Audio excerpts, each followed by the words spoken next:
again, and welcome to Have a Drink with Your Veterinarian. I'm Dr. Ellis, and this is my co-host, Waffle, and we're here to try a new beer and give you free veterinary medical advice.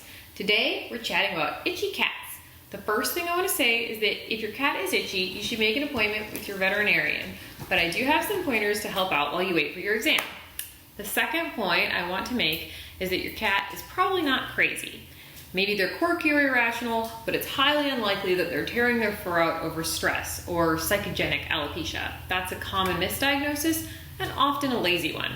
Essentially, when a cat just keeps licking and scratching their skin and they're red and they're infected and they're bleeding, some veterinarians tend to call that psychogenic alopecia, meaning baldness that's caused by your cat having a mental disorder.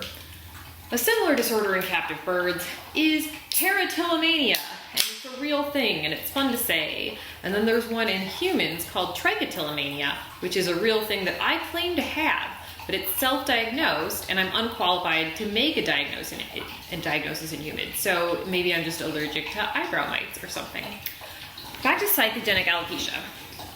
A lot of cats are diagnosed with this condition based on history and physical exam alone, but those tests aren't sufficient to diagnose that condition.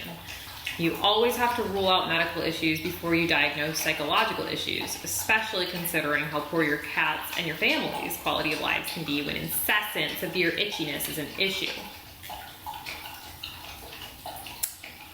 Also, tons of cats diagnosed with psychogenic alopecia have been historically treated with steroids, and that doesn't make any sense. Steroids treat inflammation, and that's how they shut down an itch. If your itch were imaginary, steroids wouldn't help it because you wouldn't have any inflammation. So if it's not in your cat's head, then what is it? Well, in 2006, a study was done on 21 cats diagnosed with psychogenic alopecia. They conducted 5 tests on all of these cats. A flea preventive trial, that's how you diagnose fleas, is by putting a patient on preventative and seeing if it works. It's the only way to diagnose it. 2, a food trial. That's where you do 4 to 6 weeks of a prescription diet and no other foods. 3, a cytology, where you look at some skin cells. 4, a fungal culture for ringworm. And 5, a biopsy. Turns out, the majority of cats were cured with a hydrolyzed protein diet or flea and mite prevention, with a few spare ringworm and bacterial infection cases thrown in for good measure. To get flea prevention and a hydrolyzed diet, you normally don't even need to get an exam. You can just call your veterinarian and ask for flea prevention and a hydrolyzed diet, and they'll sell it to you if they've seen your cat within the past year. If that protocol works right away, it was fleas. If your cat needs a dose of steroids to stop itching, but then after 6 weeks of the flea prevention and diet, that cat is still doing great and not itching, then it was probably the food allergies. And I would be delighted if you just try those things and not come into an appointment where you argue with me about fleas and say, but he lives inside, but I don't see any fleas, but our other cat isn't itchy, but I'm not getting bitten, but I use a flea collar, but our house is very clean, but we live in a gated community. Fleas aren't criminals, and they don't eat dirt, they eat blood. So if your cat has blood in it and is not on a prescribed flea prevention and is scratching, just do the flea meds. Because if it didn't work 90% of the time, I'd stop doing it. And you could start with the $500 workup, or you could find a lazy vet to give your cat steroids his whole life till his kidneys finally quit, but it'd just be like chef's kiss if you gave a monthly dose of Topical Revolution a whirl first.